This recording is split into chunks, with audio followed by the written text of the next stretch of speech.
I might have too much information for today. We'll see how this goes. But in one word, I would love to hear a few people say, what comes to mind when you see this image? One word.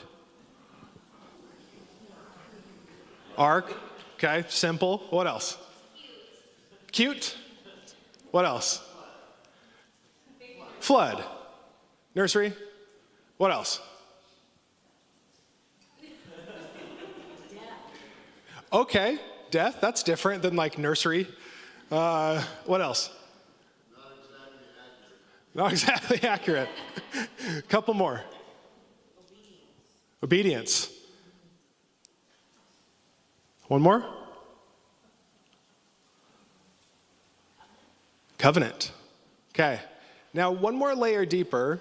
For those familiar in the room, which I think whether you're a Christian or not, whether you read the Bible or not, whether you're following the ways of Jesus or not, whether you love the church or are skeptical of it, what is the story of Noah's Ark?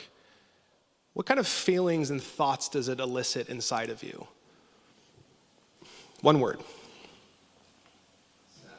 Sadness. Desperation. Rejection. Faith. Maybe. Promise? Questions? Obedience. Maybe one more? Unbelievable. Yeah, good. So very quickly, just by one image and understanding it to be a story in the Bible, it brings a lot of mixed emotions, mixed thoughts, mixed experiences even. And so what I want to do today is we wrap up our series East to West, where we're revisiting our Genesis by looking at the book of Genesis, just the first 1 to 9 chapters, is I want us to consider that maybe that story wasn't written for us. That maybe that story was actually written to a certain people in a certain time that is long ago, and it's written with certain understandings of language and symbolism and other things that are far from us, that are very hard to understand. So when we try to read something over 2,500 years old, guess what? We're gonna have a really hard time doing so because it wasn't written for us. It was written for a different group. Now, does that mean that it cannot be for us? No. I think there's many ways it can be for us. So what we're doing is looking at the book of Genesis, just trying to work our way into understanding who was this being written to, how was it being written to, so that we can then look at it and say, what God might be speaking to us today. How can we learn from this moment in time and draw our life with God to understand better who God is so that we can better understand who we are? And so what I want to do real quick, this has come from just a number of resources over these last several months in my own life. If you want to go a step deeper, there's some resources. You can go to midtown.church/Genesis. I think a number of you will never go here, and that's totally okay. Some of you who are nerds will go here, and some of you who randomly just have some itch to go there, you can. But there's a community group in our church that's been going through the Bema podcast. There's a couple other books on there, and then the Bible Project, if you have not checked that out, they help make sense of the scriptures, and they even have kind of some seminary-level self-paced courses that you can do, and they work through these things in some really helpful ways so that you and I can better understand a narrative that was not written for you and I. That was written to a completely different group of people, okay? So there's some resources there if you want to press into them. But the two things I've been saying are this: any act of communication, including God's communication in Scripture, can only convey meaning within a particular language and historical and cultural context. Meaning, it's different language, it's different words, it's different symbolism, there's different meaning, and so we're going to uncover that and see what it might mean for us. The Bible is an ancient text, though often as Western people, we don't treat it like one when it comes to interpreting Genesis chapter 1. We try to make sense of it. We try to do cute little artwork of Noah's Ark and tell it to 4-year-olds and just act as if it isn't some kind of mass atrocity and some other very weird things in it that don't make sense for 4-year-olds and 9-year-olds. and even still some 37-year-olds. So we're all working towards that, okay? So there's some things. Now, what I want to do, and I'm going to admit on the front end, is this is going to be some helpful and maybe even useless information to you, okay? So we're going to press into some of that stuff, and it's okay if you're feeling a little bit like this is a lot. I'm not tracking. I don't understand. I don't do that most Sundays, okay? But what I'm hoping to do in this is to kind of jar you a little bit, to jar me a little bit. Because oftentimes we read these passages as what are called lullaby passages. Oh yeah, I've read the story of Noah and the ark, and he got on there, and then the animals followed him all cordially and nicely and didn't eat each other, and then they the flood came and everyone died, but they lived. That's fine, because God said so. And we just kind of do that. And we don't actually consider what it might mean for us. And there's so much here that I tried to taper it down as much as I could. But we're going to start here after a genealogy of how we arrived about the life and the family of Noah. In Genesis 6, 5-8, the Lord saw how great the wickedness of the human race had become on the earth, and that every inclination of the thoughts of the human heart was only evil all the time. That's harsh. The Lord regretted that he had made human beings on the earth, and his heart was deeply troubled. The Lord regretted making those that just a couple chapters before he said was very good. Isn't that interesting? He creates humanity, he said it is very good, and that brings a completion to the ways in which he intended things to be. And then very quickly, a couple chapters later, after Cain and Abel, and even after Adam and Eve, we arrive here, and he says, what have I done? I regret this. Now, for us, we can think of regret in a way of deciding that we made a mistake and we need to do something differently or wish we would have. But if we look at the original Hebrew, essentially what this word boils down to is that God was realizing the violence and the atrocity of humanity, and he needed comfort. That there was actually something so broken that he was grieved over the state in which things were. And his heart was deeply troubled. Another way of understanding that is he was pained. God was grieving the way things were. Does that change a little bit in the way in which you start to think about the first moments? It doesn't say is that he was angry, that he was filled with vengeance. He was grieving and he needed comfort. His heart was pained. So the Lord said, I will wipe away from the face of the earth the human race I have created, and with them the animals, the birds, and the creatures that move along the ground, for I regret that I have made them. But Noah found favor in the eyes of the Lord. Now that next sentence sounds a little bit contradictory, doesn't it? Well, hold on, if you're grieving, you're just going to wipe everyone out now? Time out. Let's try and comfort here. Hold on for a second. But if we pause for a moment, there's something going on here a little bit deeper behind God's posture and then the way we understand his next reaction and his response to wipe everything out. It continues in Genesis 6:17. Now behold, I myself am bringing the flood of water upon the earth to destroy all flesh in which there is breath of life from under heaven. Everything that is on the earth shall perish. So we very quickly imagine a globe. You look and you see the continents and the waters and the clouds from a satellite. You know who didn't have satellite imagery of the world? The Israelites, over 2,500 years ago. So we read that and we're like, okay, and then we think of flood. We think about the water that comes and all. But very quickly, do they understand it? Is it a local flood? Is it a global flood? How far is this flood? The questions that you might have of what flood means. And actually, if we think about the word flood in its original language, would be more like destruction. So we think masses of water overcoming the ocean, and not to say that that's not maybe what it looked like or how it went. But there's just different language being used that we may not understand. So very quickly, I hope you're a little bit confused right now. I'm doing my job if you are, maybe. I still have to bring clarity at some point, though. What we need to understand just from the offset, though, is how they might have viewed the world. If it wasn't a picture of a globe, what was it?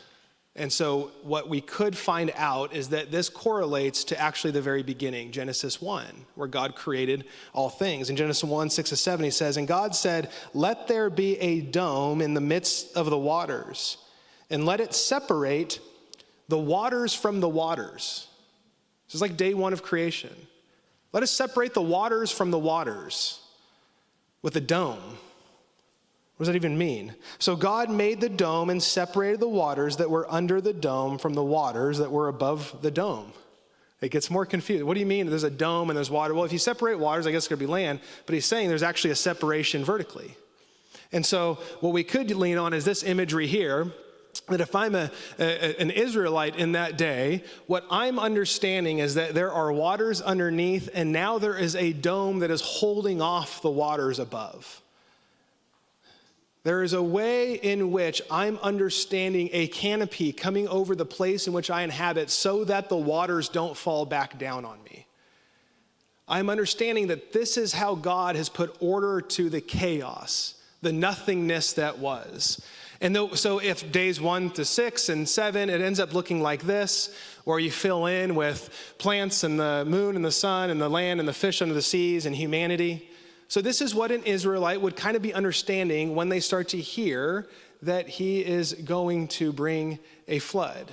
When they think about waters, they're thinking about the waters that are being held off so that they could live. That at any impending moment, if the dome in the sky collapse, guess what's going to come crashing down? A lot of water, chaos, destruction. And so with these images, we very quickly begin to understand that what's happening is the author of this is trying to relate a way of understanding the world that parallels with other stories of how the world was created. Because this isn't the only flood story in human history. You ever have that thought? Like there's other stories that are told about similar things that happen in the scriptures. This story becomes a response to other flood stories. And so if we look at just a few of those very quickly, these would be some Mesopotamian flood stories. And what they looked like, and they paralleled each other in some ways, we could actually draw from it. So on one side, the gods grow tired of the noise and disorder of humanity, and they make a rash decision that actually some of the gods regret. The Epic of Gilgamesh would be a very popular narrative around early flood stories, and to destroy them with the flood. On our Genesis side, in the scriptures, we see a God that hears the outcry that results from humanity's moral corruption and violence and sees their inclination to ruin this world. Next one. I'm just going to do a couple of these. The chief gods decree total human destruction. Only one hero is saved by a rebel deity who secretly informs him about the coming threat. God views Noah as the only faithful human, initiates in warning him and instructing his safety. Maybe one more. The scope of destruction varies in the accounts. Both the characters there, one, total destruction is ordered by the gods, and then now all the people turn back into clay, though the tops of the mountains are still visible. We read on our side, all the high mountains were covered. There was water over all the surface of the land. Going to the last slide of this set. There's one more. Good. The flood hero is given divine life and becomes a demigod king, or is invited to Mount Idilma in the eternal realm of the gods. On our side, Noah receives the new humanity commission, but he immediately fails in his own garden. Very quickly, there are other stories in which someone might be trying to say, hey, you might understand life this way. You might understand God in this way, but may I help you begin to see the God in which we serve is different than the gods that you know about. He is different than the gods in which you've experienced in Chaldea, which you've come from. He is different from the rest of the world and the way in which they relate to their gods. So very quickly, we may not be reading a lab report of how the world was created, but we may be reading a report in who God is. Because we don't have the only flood story. But may a rewriting of a flood story help us better understand who God is and how he's relating to us. The differences between the biblical account and the other flood stories give us rival portraits of God and the gods. Man, I know you know of the other gods out there, but our God is not like that. I know you know these other gods to hate and to bring complete destruction with no return, but that is not the God in which we serve. I know the other gods might just be annoyed with you and you have to continue to appease them, but that is not the God who we serve. The first thought here very quickly is just to understand that there are other flood stories going on. We don't have the other one, the only one. I'm going to do this next one real quick. If we look at the whole story of Noah, we actually see it all break down to a centerpiece. It starts with a genealogy. It ends with a genealogy. It goes into some form of illicit destruction. It ends with illicit destruction. As we move closer to that 8:1, you have the rising of the water. On the other side, you have the lowering of the water. At the very center, most would say, here is the emphasis of this narrative. Here's the piece in which the author and all of their creativity is drawing into to pay attention to. So 8:1 says this, but God remembered Noah and all the beasts and all the cattle that were with him in the ark, and God caused a wind to pass over the earth, and the water subsided. The world has been on a path of chaos. It has been on a path of violence, and it has only increased. And what the author is doing is saying, God has done something here through the flood to actually stop everything coming to a complete halt in regard to violence and the world falling apart. And he says, I'm going to stop this, and I am now going to reconstruct the world. And very quickly, an original hearer would hear this idea of wind, and they would remember Genesis 1, where the Ruach, the Spirit of God, hovered over the nothingness. He hovered over the chaotic waters. And then through Genesis 1, what starts to happen is the creation narrative, where the waters separate and land comes and inhabitants come. God is recreating the world through the story of Noah. It's not just a nursery story. He is pointing to, if there's evil in humanity, I am going to recreate everything to live in a new way and to live with you. And what we find at day 7 of this, I'm not going to go through each of the days, but day 7 would point to, it's the last one in the series of next slides, that what you would relate is that at the end of the story of God's creation is that God rested. And he blessed creation. At the end of Noah, the ark rested and God blessed. Everything is being drawn to this idea that God is recreating things in relationship to and with Noah.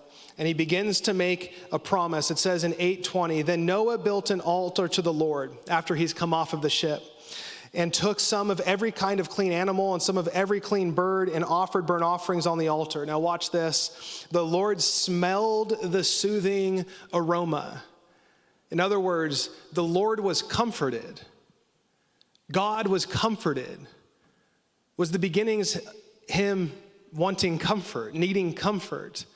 Noah gives an offering to comfort the Lord, and the Lord said to him, or to himself, I will never again curse the ground on account of man, or the intent of man's heart is evil from his youth, and I will never again destroy every little living thing as I have done. One of the very quick things you can notice is that everything is still evil in the human heart.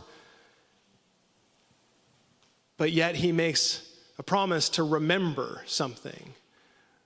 Remembering would be an action of God to pick up what Noah may not be able to, essentially.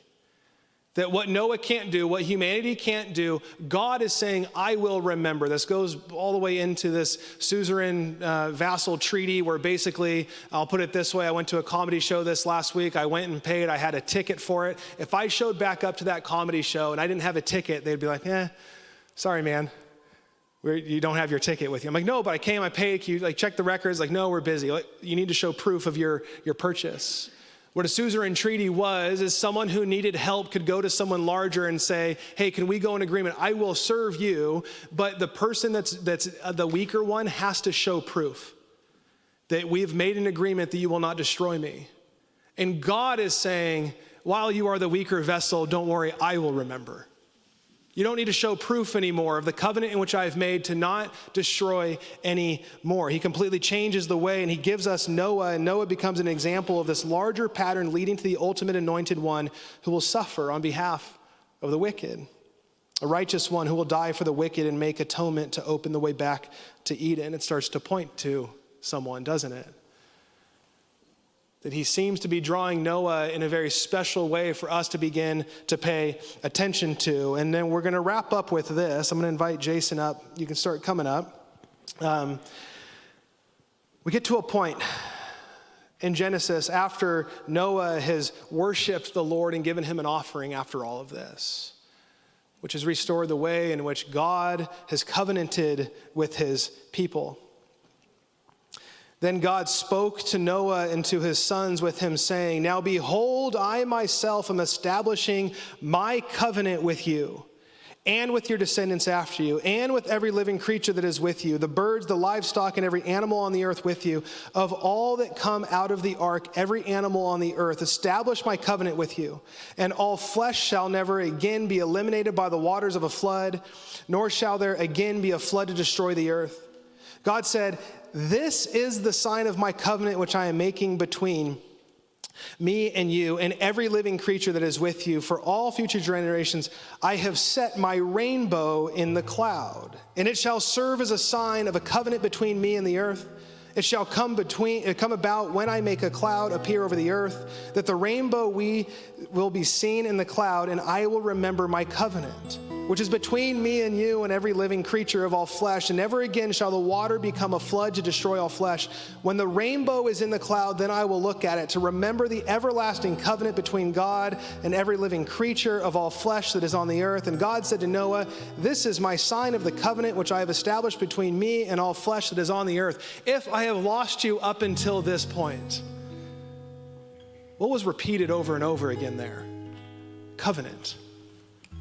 It seems that God is trying to grab their attention to say, hey, I am owning this. I am doing something here that I'm inviting you into. I am remembering the thing in which I'm saying I am not going to do. The cosmos, the way you understand it, keeping the waters apart from destruction, I will keep them up. The waters being upheld over the dome will never come falling down again, because I am going to offer you life. I am going to carry the weight in which you cannot carry your own. While you continue to dismantle the humanity in which I've built, I will remember the covenant to never destroy, to never affect darkness, to never affect evil, to never affect pain, to never affect grief, to never affect shame. And what does he use as an imagery of that? Rainbow. Did the Israelites understand a rainbow the way in which we understood it? Oh, the word would reference a bow. Bow and arrow, what do you imagine when you think about a bow that has arrows in it? What's it used for? To kill, to destruct, to inflict pain. And he says that I will take my rainbow and I will point it into the sky as a way of now protecting. So an imagery here with the help of Andrew File and his bow and arrow. If you can imagine a God who understands the destruction in which is brought about can be viewed as a bow. And when we understand this properly, we realize as it's drawn and it's pulled back, at any moment when it's released, there will be pain. There will be effect of damage in people's lives. And so when we see God as the God who is destructing, we're waiting for him to almost release his bow. We're waiting for him to enact pain on us because we are not good enough, because we've messed up, because we haven't done the right thing, because we're unlovable, because we have grief, because we have shame, whatever it is that starts to separate from us from God. And he says, I will end it because it's gotten so evil. But no. He says, this same bow in which could be used to inflict pain, I want you now to actually turn it upwards. I will absorb everything that brings pain and evil into this world.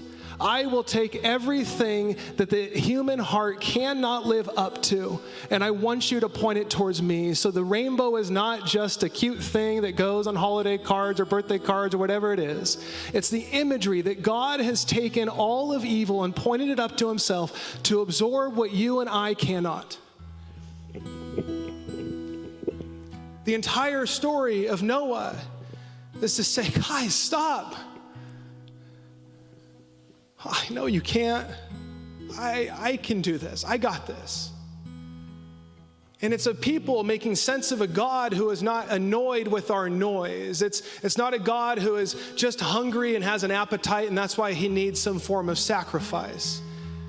It's not a God who is looking at any moment just to bring destruction because things aren't going the way in which he imagined. It's a God who is on a mission that is redeeming and making all things new and is inviting every single person into it. One of the things we learn about Eve at the end of the creation story is that there is an Eve and a seed that will one day come from that. And there is a serpent, an evil, and a seed that will come from that. And over again, you and I actually have a choice of what seed we will be a part of. And we understand the seed to be Jesus. And we can take up a life with Jesus that actually makes sense of the world, that actually brings grace, all motivated by a loving and a compassionate God who has created things to be made whole and to never destroy it again. So when you feel far off, when things are broken, when you've caused brokenness, when shame creeps its head, when guilt creeps its head, the inability for you to do all things loving is because you can't. But God says, I can. I remember the covenant which I've made to only bring beauty to earth from here on out. And week in and week out, day in and day out, you and I have a choice. We have a choice if we understand that all things that cause separation from myself, from God, and from others, he has taken and pointed up towards him and say, that is not yours, it is mine. Let me have that. And in place, may you take my grace. In place, may you take my mercy. And this is why Christians can enter into the darkness of the world, not find themselves running from it. This is why we can enter into the pains and the brokenness in our own lives and the lives of others. This is why we want to affect change with generosity. This is why we want to participate in modes of forgiveness and compassion. This is why we want to participate in justice around the world, because every mark, as we learned from Martin Luther King over the last few weeks, that injustice anywhere is a threat to justice everywhere, meaning that the darkness is something that God has commissioned you and I to participate in, to communicate light, to communicate good news, to communicate the restoration that God has already set out for every single one of us, and to invite into life those who would grab his hand that is extended towards you and I. Loving and a compassionate God. He is not a God of the cosmos who is here to wreak destruction and havoc. He is here now creating beauty and goodness and extending his hand to you and I and say, will you create with me? Will you create with me? I know you can't do it all. I remember my covenant. Will you join me in the creating of all things being made new? Why don't we stand?